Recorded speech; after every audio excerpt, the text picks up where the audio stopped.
Pues buenos días. Así mejor creo. Y al llegar me he sentido descolocado. Como decía Gaby, estuvimos aquí más o menos, o estábamos pensando hace un año.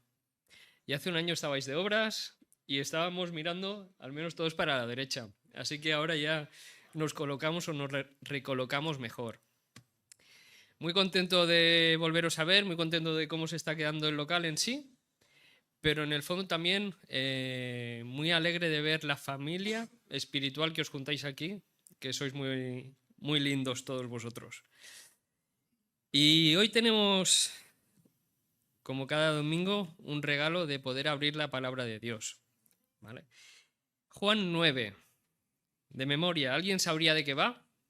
Juan 9. Os lo digo, Jesús sana a un ciego de nacimiento. ¿Vale?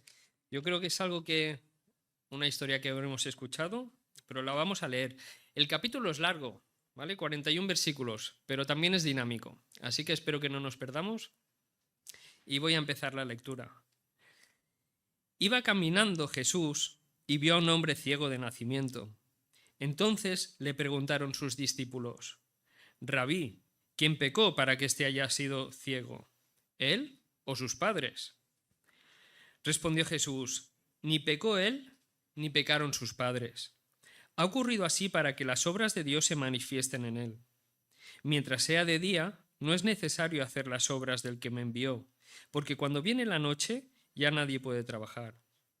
Mientras que estoy en el mundo, soy la luz del mundo. Dicho esto, escupió en tierra, hizo lodo con la saliva, untó con él los ojos del ciego y le dijo: Ve a lavarte al estanque de Siloé, que traducido significa enviado. El ciego fue, se lavó y regresó viendo. Los vecinos y quienes antes habían visto que era ciego decían: ¿no es este el que sentado pide limosna? Unos decían: sí, es él. Otros: se le parece. Pero él mismo afirmaba: yo soy. Y entonces le preguntaron: ¿cómo has recobrado la vista? Y él respondió: ese hombre, que se llama Jesús, hizo lodo, me untó los ojos y me dijo: vete a Siloé y lávate. Y yo fui, me lavé y recobré la vista. Le dijeron: ¿dónde está él? Él respondió: no sé. Llevaron ante los fariseos al que había sido ciego. Era sábado, el día que Jesús había hecho el lodo y le había abierto la vista. Los fariseos, pues, volvieron a preguntarle también cómo había recibido la vista. Le respondió: me puso lodo sobre los ojos, me lavé y ahora veo. En el 16. Entonces algunos de los fariseos decían: este hombre no procede de Dios porque no respeta el sábado. Y otros se preguntaban: ¿cómo puede un hombre pecador hacer estas señales? Como había división entre ellos, preguntaron otra vez al ciego: ¿tú qué opinas del que te ha dado la vista? Él contestó: que es un profeta. Los judíos no creían no creían que quien decía haber recuperado la vista hubiese sido realmente ciego. Así que llamaron a sus padres y les preguntaron: ¿este es vuestro hijo, de quien vosotros decís que nació ciego? ¿Cómo se explica que ahora vea? Sabemos que este es nuestro hijo y que nació ciego, pero no sabemos cómo ha llegado a ver ahora. Tampoco sabemos quién le ha dado la vista. Pregúntenselo a él. Tiene edad suficiente para responder por sí mismo. Los padres respondieron de este modo porque tenían miedo de los judíos, pues estos ya habían acordado que si alguno confesaba que Jesús era el Mesías, sería expulsado de la sinagoga. Por eso dijeron a sus padres: ya tiene edad suficiente, preguntadle a él. Llamaron nuevamente al hombre que había sido ciego y le dijeron: da gloria a Dios, nosotros sabemos que ese hombre es pecador. Y él respondió: yo no sé si es pecador, pero sí sé una cosa, que yo antes era ciego y ahora veo. Le volvieron a preguntar: ¿qué te hizo? ¿Cómo te dio la vista? Y él contestó: ya os lo he dicho y no habéis escuchado. ¿Para qué queréis oírlo otra vez? ¿O es que vosotros también estáis pensando en haceros sus discípulos? Los fariseos le insultaron y le dijeron: tú eres discípulo de ese, nosotros somos discípulos de Moisés. Nosotros sabemos que a Moisés le habló Dios. En cuanto a este, ni siquiera sabemos de dónde ha salido. Respondió el hombre: pues eso es lo sorprendente. Resulta que a mí me ha dado la vista y vosotros ni siquiera sabéis de dónde es. Y sabemos que Dios no escucha a los pecadores, pero que si alguno es temeroso de Dios y hace su voluntad, a ese sí lo escucha. Nunca se ha oído decir de alguien que ha dado vista a un ciego de nacimiento. Si ese hombre no viniera de Dios, no podría hacerlo. Replicaron los fariseos: ¿es que pretendes darnos lecciones a nosotros, tú que naciste completamente en pecado? Y le expulsaron de la sinagoga. Acabamos ya. En el 35, Jesús se enteró de que le habían expulsado y al encontrarse con él le preguntó: ¿tú crees en el Hijo de Dios? Respondió él: Señor, ¿quién es para que crea en él? Jesús le dice: lo has visto, es el mismo que está hablando contigo. Y él se declaró: Señor, creo, Señor, y lo adoró. Dijo Jesús: yo he venido a este mundo para hacer justicia, para que vean quienes no ven, y para quienes ven sean cegados. Algunos de los fariseos que estaban con él al oír esto le preguntaron: ¿quieres decir que también nosotros estamos ciegos? Jesús respondió: si fuerais ciegos, no tendríais pecado, pero como dais por hecho que veis, vuestro pecado es evidente.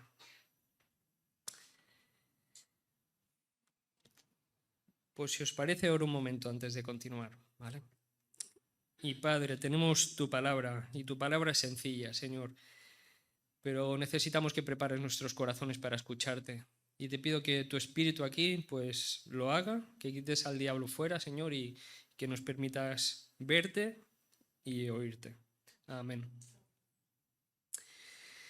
Juan 9.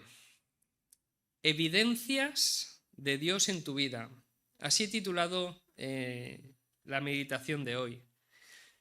Evidencias de Dios en tu vida.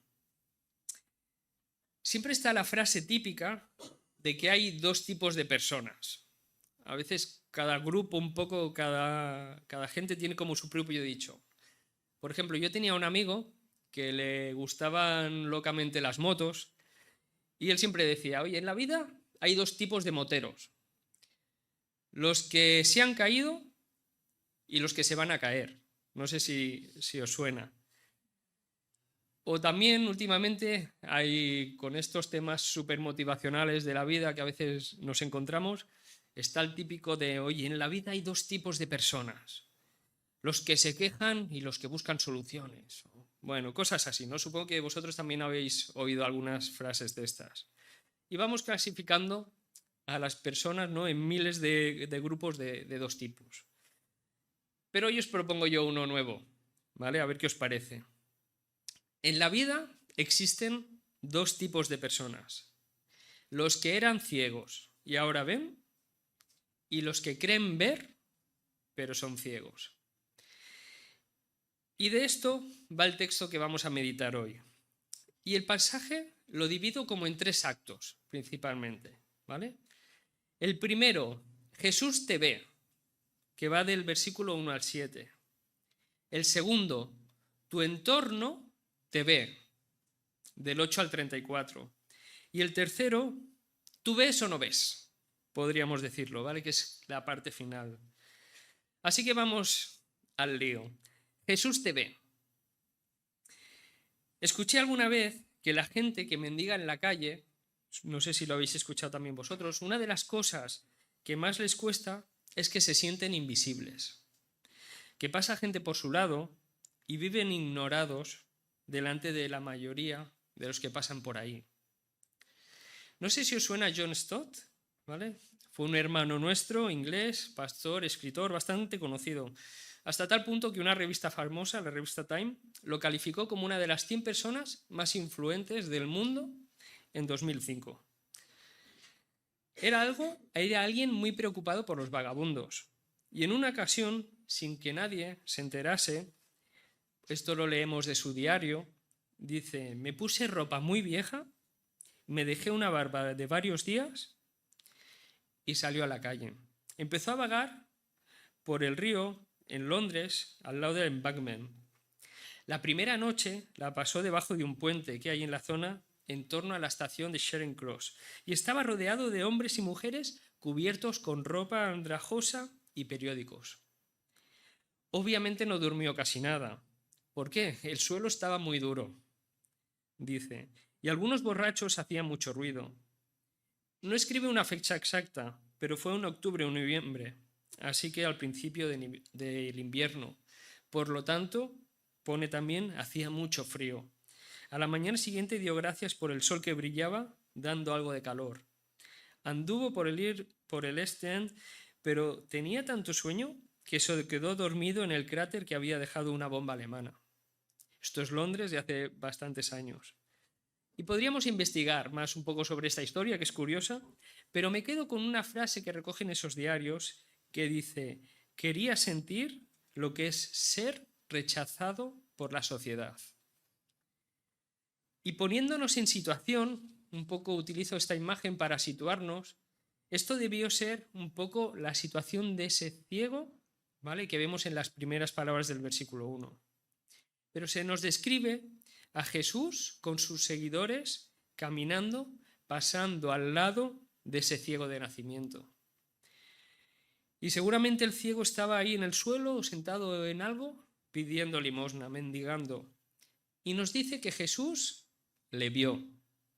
Y no solo le vio, sino que este ciego y su historia parece ser lo suficientemente importante como para que quede recogida en la Biblia y nosotros la leamos tantos años después, ¿no? Así que tiene algo que enseñarnos.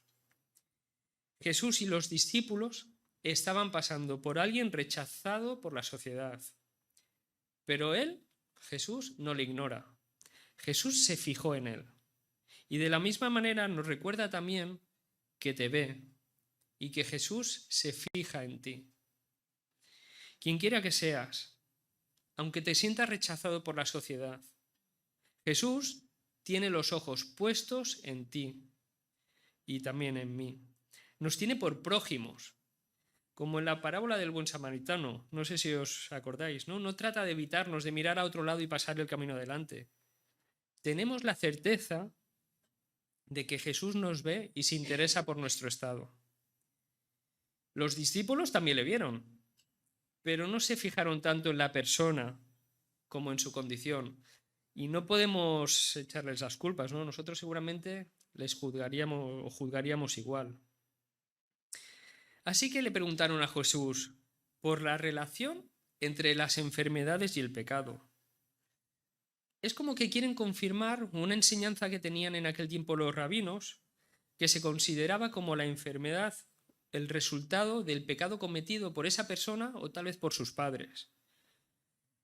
En nuestros días a lo mejor le llamamos el karma, ¿no? No sé si ese concepto hinduista lo asociamos a veces a que, oye, la vida te devuelve, ¿no?, los palos que te mereces un poco, ¿no? Y también en nuestra lógica humana esta enseñanza puede tener sentido, ¿no? Porque hay acciones propias que en el fondo tienen consecuencias, ¿no? O incluso sabemos que si nuestros padres pueden hacer algo, ¿no?, que a sus hijos les pueda llegar eso. Entonces, entendemos esa lógica que los fariseos proponen. Pero incluso yendo un poquito más allá, pensando en Jesús y en aquella época de sus seguidores, ellos habían visto que aparte de sanar a otros, también perdonaba pecados. Así que entendemos la conexión entre el pecado y las enfermedades, ¿no?, como algo real. Pero no podemos hacer una norma de eso, no podemos generalizar esta situación o esta afirmación. Y en el fondo tenemos claro dónde vivimos todos. ¿Es un mundo perfecto o imperfecto? Imperfecto. Donde hay sufrimiento y dolor, ¿no? Algunos comentabais antes al compartir.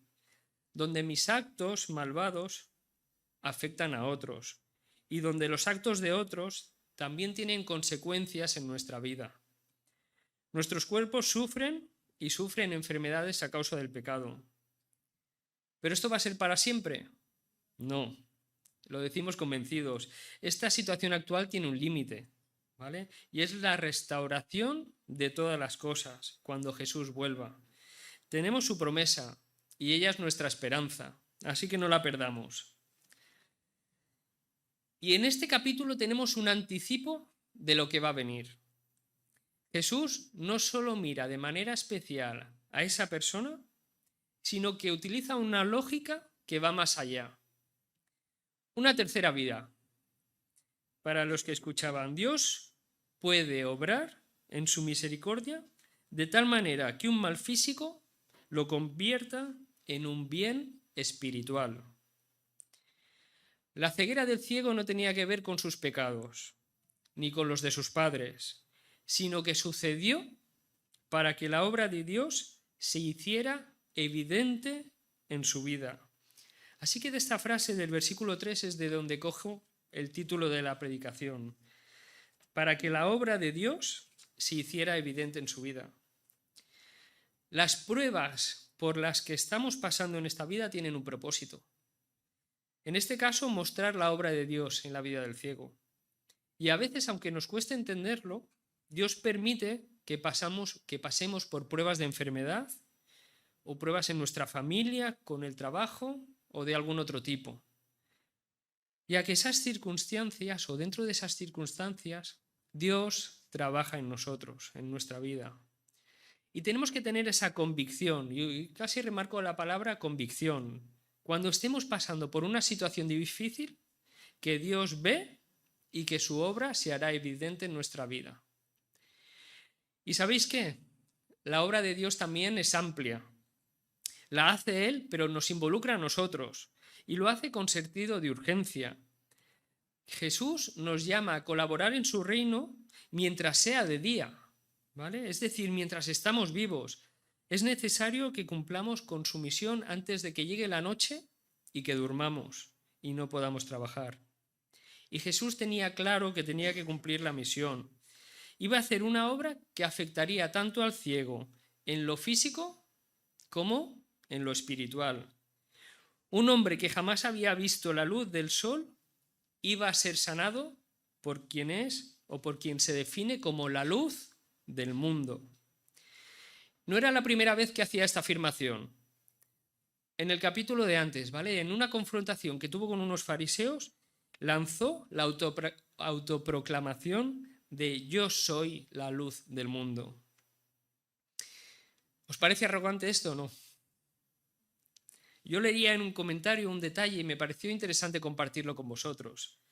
Dice, este énfasis no reflejaba una actitud de arrogancia ni de deseo de protagonismo. Fue sencillamente la manera en que Jesús recalcaba el hecho de que era misionero de Dios, aquel que el Padre había enviado al mundo para llevar a cabo la obra de salvación. Quería hacer constar que fuera de él no había forma de reconciliarse con Dios. Y esa figura de luz es frecuente en el Antiguo Testamento para describir la persona de Dios. Salmo 27:1. El Señor es mi luz y mi salvación, ¿no? O también esa luz habla de su palabra. Otro salmo, 119. Lámpara es a mis pies su palabra. Y su propósito de salvación. Así que esa idea de luz recoge todo eso en Jesús. Pero avanzamos. Dicho esto, Jesús escupió en el suelo, hizo barro con la saliva y se lo untó en los ojos al ciego y le dijo, ve y lávate en el estanque de Siloé, que significa enviado. El ciego fue y se lavó, y entonces al volver veía. Tenía que ser curioso cómo Jesús empezó a escupir ahí en el suelo, ¿no? Hacer ese barrillo, ponérselo en los ojos al ciego. Y la verdad, si nos ponemos en la situación de los discípulos viendo eso, nos quedaríamos un poco flipando, ¿no? Pero al pensar en ese barro como un método de creación, nos recuerda a qué? Al Génesis, o no sé si os viene a vosotros a la cabeza. Nuestro origen como ser humano, ¿vale? Fuimos creados del polvo de la tierra. Pero a mí me trasladaba también al Apocalipsis. Nos resuena en la mente la restauración, ¿vale? De todas las cosas. Yo hago nuevas todas las cosas. Al ciego se le restaura la vista, se le crea y se le recompone de nuevo toda su visión. Y al volver de lavarse ya veía bien. Y estudiando esto, me pareció curioso, encontré una curiosidad. En la actualidad, con algunas técnicas avanzadas de recuperación de visión, es posible llegar a dar la vista a un ciego de nacimiento. Pero eso, en lugar de solución, parece que se está convirtiendo en un drama. ¿Sabéis por qué? Porque no tiene el cerebro preparado para captar toda esa nueva información que le está llegando. Y al principio parece que es una solución, pero luego es peor. Y parece ser que hay un caso famoso de un hombre que recupera la vista, que nunca pudo dar sentido a todo aquello que veía el ciego, ¿vale? Cuando la gente se alejaba, en lugar de verles lejos, se hacía más pequeños, era como que se encogía, ¿vale? No podía entender la profundidad y la perspectiva. Y parece ser que, viendo ahora ese bebé, ¿no? Cuando somos bebés y gateamos, nuestro cerebro, ¿vale? Llega un momento crítico, o en su plasticidad, ¿vale? Que aprenden a interpretar toda esa información visual, ¿vale? Y en contraste con estas técnicas avanzadas de hoy en día tenemos a Jesús, que hace nuevas todas las cosas. Dios puede restaurar nuestra ceguera y nuestra incapacidad de comprender e interpretar todo lo que nuestra nueva visión capte, ¿vale? Pero me he saltado un punto clave. Entre que hace el barro, se lo pone en los ojos y recupera la vista, ¿qué pasa? Es el punto en el que todo ser humano tiene que experimentar algo para pasar de ser ciego a ver, para pasar de estar muerto a la vida eterna. Y es la fe, esa certeza de lo que se espera, la convicción de lo que no se ve. La fe se muestra con confianza y obediencia. Jesús, ¿qué le dice al ciego? Ve y lávate. Y el ciego fue y se lavó. Confianza y obediencia. El ciego no le dice, oye, mira Jesús, escuché hace poco que sanaste a otro ciego, un tal Bartimeo, y simplemente le tocaste los ojos y se curó. Oye, ¿por qué no podrías hacerme lo mismo? Así no voy al estanque y imagínate que me caigo. No, no le dice nada de eso. Confió en Jesús y le obedeció. Y Jesús tiene una manera distinta de llamarnos a cada uno de nosotros. Todos somos únicos y especiales para Él. Y Él, que nos conoce, tiene casi un plan de rescate personalizado para cada uno de ellos, para cada uno de nosotros. Y tenemos que estar preparados para responder con obediencia y confianza. ¿Y sabéis qué significa Siloé? Sí, ¿no? Lo hemos leído un par de veces. Enviado. ¿Sabéis qué?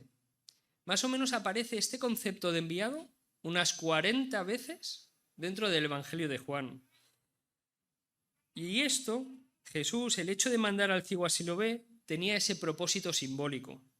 Jesús quiso resaltar que, de la misma manera que el hombre necesitaba ir a Siloé para lavarse y ser curado de su mal físico, así los que espiritualmente somos ciegos debemos acudir al enviado por Dios para ser sanados y recibir la vista.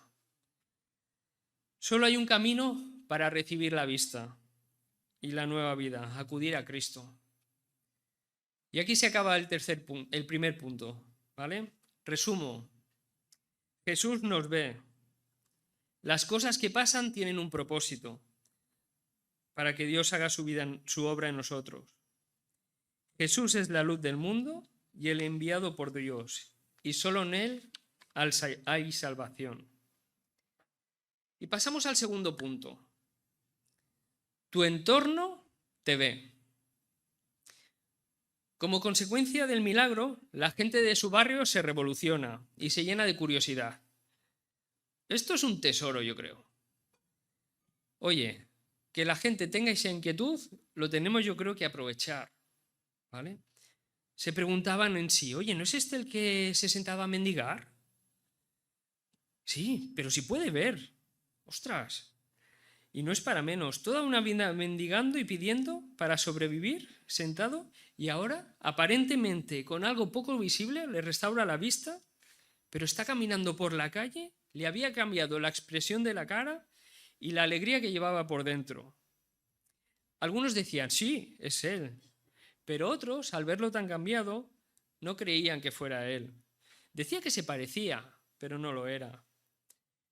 Creo que sus vecinos del barrio tampoco eran muy discretos, porque él mismo, en parte, entra dentro de esa conversación y dice, oye, que sí, que soy yo. Y llegan las preguntas. Oye, ¿cómo se te han abierto los ojos?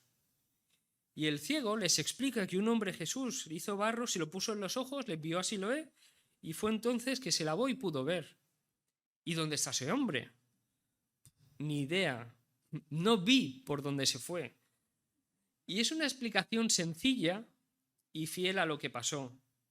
Algunos de los vecinos no lo ven claro. ¿Y sabéis qué hacen? Lo cogen y se lo llevan ante las autoridades religiosas para ver si ellos podían dar explicación a ese acontecimiento. Pero allí, una vez se lo ponen delante, aparte del ciego, de esa gente y de los fariseos, ¿sabéis qué había? Una carga de tensión importante. ¿Por qué? ¿Por qué había esa tensión? Porque el milagro se había hecho en sábado, el día de reposo, donde no se podía hacer nada que los fariseos no les pareciera bien según sus normas.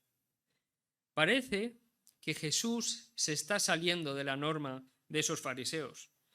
Y para ellos esas normas eran como más importantes que la persona del ciego. Los fariseos empiezan entonces su interrogatorio y le preguntan por los detalles. Y el ciego les repite, de manera breve, pero clara y sencilla. Quedan perplejos. Y como había pasado en su barrio, aquí también aparece pues ese desacuerdo. Algo tan milagroso solo lo puede hacer Dios. Pero ese tal hombre, mencionando a Jesús despectivamente, es imposible que venga de Dios, porque no respeta el sábado. Pero Jesús sí que respetaba. Respetaba la ley del Antiguo Testamento y cumplía con lo que Dios le había mandado, como veíamos en el versículo 4 de antes, pero también se declaraba en contra de los dogmas de los religiosos y esas normas humanas que esa gente se había hecho. Ante ese cisma sigue el interrogatorio.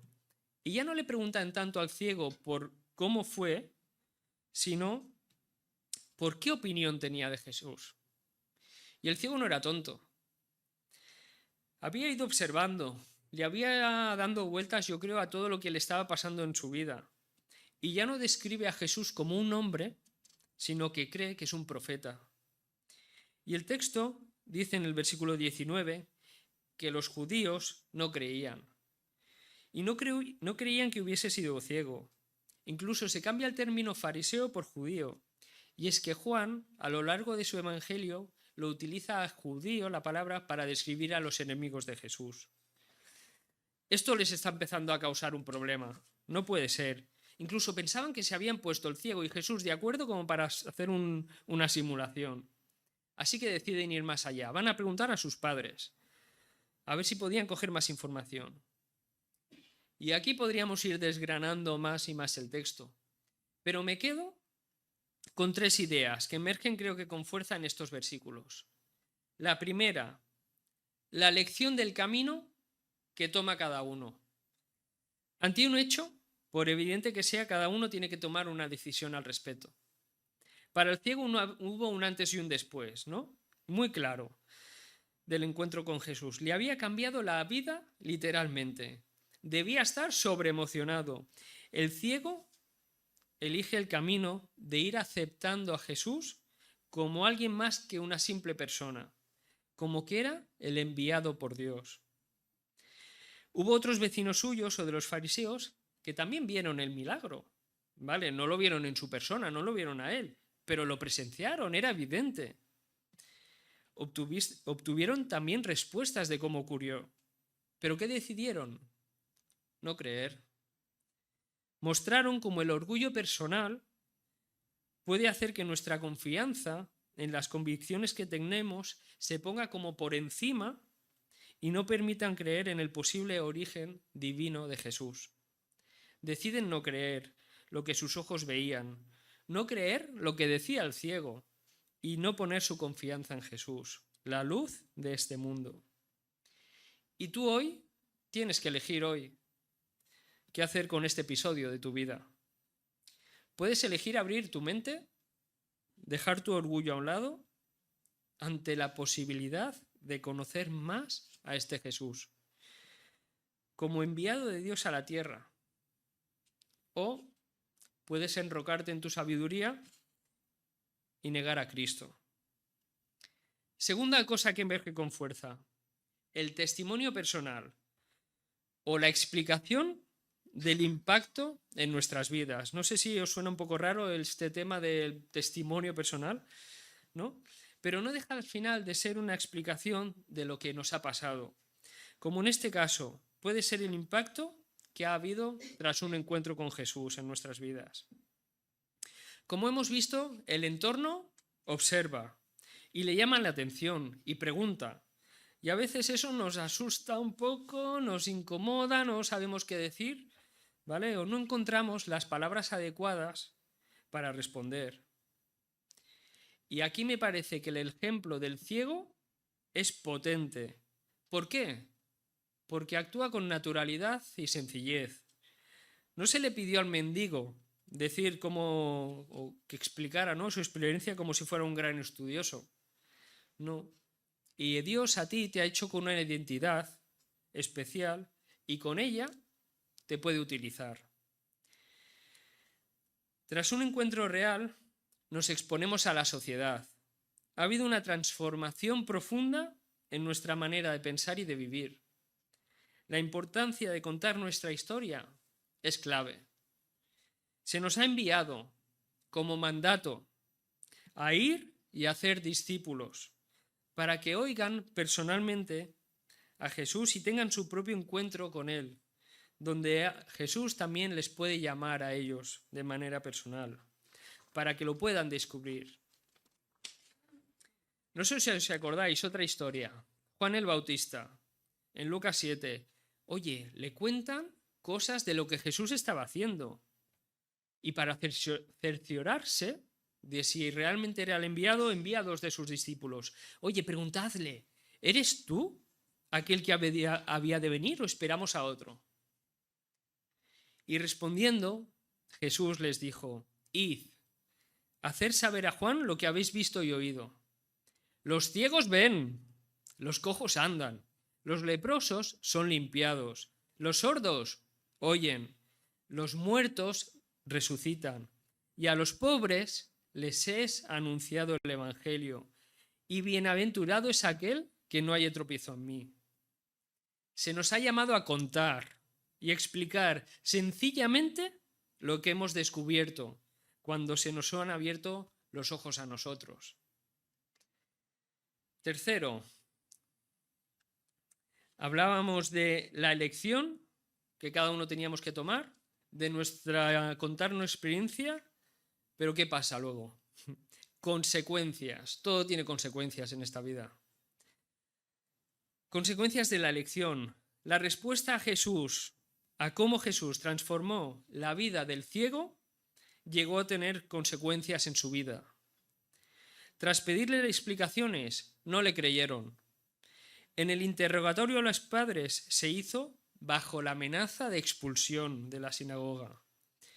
Ante la insistencia y dándose cuenta de que quedaban sin argumentos, lo insultaron. Y con gran desparpajo, el ciego les señaló las incoherencias de su argumentación y les mostró la evidencia de que Jesús venía de parte de Dios. Como consecuencia, lo expulsaron. ¿Os han expulsado alguna vez de algo? ¿De un campo de fútbol? ¿Del instituto? Tal vez no tenga consecuencias muy graves eso. ¿Pero qué significa que a él lo expulsaran de la sinagoga? ¿Sabéis? Las autoridades religiosas habían dictado un anatema, una maldición contra cualquiera que públicamente afirmase que Jesús venía de Dios, que era el Mesías. Un crimen. El castigo era la expulsión de la sinagoga, es decir, de todos los actos comunitarios del judaísmo. Para un judío, aquello equivalía a perder la nacionalidad, a ser considerado como una apátrida, sin la protección del Estado. Iba a dejar de estar de lado para siempre. Y si para el ciego tuvo consecuencias, y si también la obediencia de Jesús al Padre para Jesús mismo también tuvo consecuencias, para ti y para mí va a tener consecuencias. Habrá gente a la que Jesús pues les abra los ojos, ¿no? Y gloria a Dios por ello. Pero también otros nos van a rechazar de maneras diferentes. Nos insultarán, nos llegarán a expulsar de algún entorno. Incluso conocemos historias en otros países que tras persecución les expulsan de sus trabajos, les expulsan de su familia, les expulsan del país o incluso, dicho finamente, les expulsan del derecho a vivir. Mateo 16:24 dice: si alguno quiere venir en pos de mí, niéguese a sí mismo y tome su cruz y sígame. Porque todo el que quiera salvar su vida, la perderá. Y todo el que pierda su vida por causa de mí, la hallará. O Juan 15:18. Si el mundo os aborrece, sabed que a mí me ha aborrecido antes que a vosotros. Acordaos de la palabra que yo os he dicho: el siervo no es mayor que su señor. Si a mí me han perseguido, también a vosotros os perseguirán. Pero si han guardado mi palabra, también guardarán la vuestra. Así que consecuencias tuvo. Y estamos ya acabando. Tened esperanza, que ya queda poco. Tercer punto.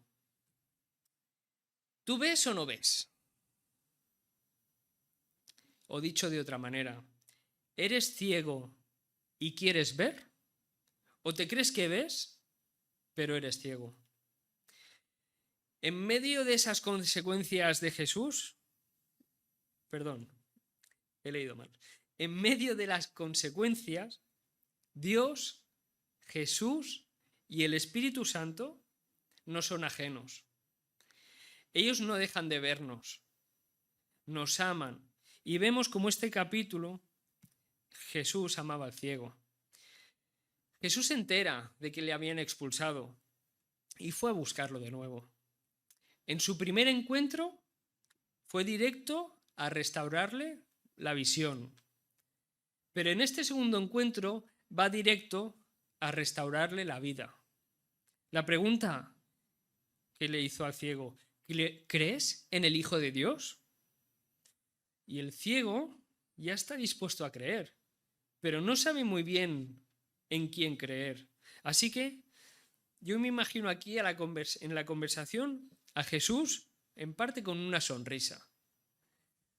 Paréntesis. No sé si algunos de vosotros habéis visto la serie de The Chosen, esta que explica un poco la vida de Jesús. Pues yo comentándola con un amigo, me decía: oye, algo que me ha llamado la atención es que Jesús se ríe. Jesús, cuando está con sus discípulos o cuando va con oye, que tiene sonrisa, ¿no? Y está ahí, se ríe. Así que aquí me imagino a Jesús con una de esas sonrisas. El ciego le pregunta: oye, ¿y quién es el Hijo de Dios? Y él le dice: oye, pues ya lo has visto, ¿no? El que habla contigo. Ex ciego, aquí estoy, me ves. Tienes al Hijo de Dios delante de tus ojos. Y postrado, le adoró.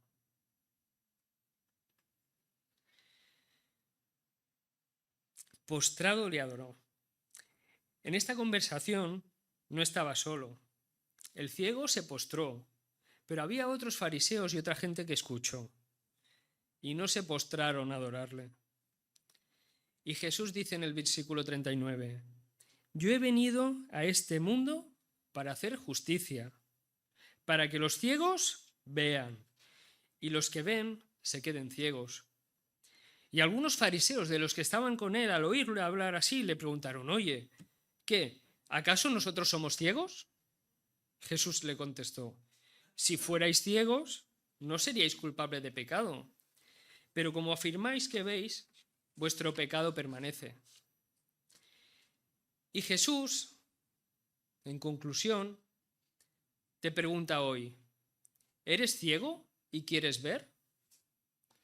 ¿O te crees que ves y eres ciego? Si Jesús no te ve primero a ti, tú no puedes verle a Él. Pero Él ya se ha acercado a verte. Él fue enviado al mundo para verte, para buscarte. Él es el enviado para que todas las personas que somos ciegos espirituales podamos ver. Y le estamos viendo esta mañana. Nos dice: cree en mí y serás salvo. Cree en el enviado por Dios y Él quitará tu ceguera espiritual, para que veas una vida con sentido, para que vivas, una vida con sentido, ahora y para siempre, sin fin. Si no has tomado la decisión de seguirle aún, ¿qué vas a hacer? ¿Qué camino eliges? ¿Creerte más listo que Dios y seguir con esa ceguera espiritual? ¿O confiar y tener fe en Jesús y dejar que nos sane del pecado en su misericordia? La consecuencia de la ceguera espiritual es muerte eterna. ¿Y cuál es la consecuencia de ver a Jesús cara a cara? Adoración. ¿Qué hizo el ciego? Postrado, le adoró. Y nosotros, igualmente, como ciegos sanados, vivamos adorando a Dios hoy, mañana lunes, el martes y en todo tiempo y lugar. Así que, amén. Que así sea.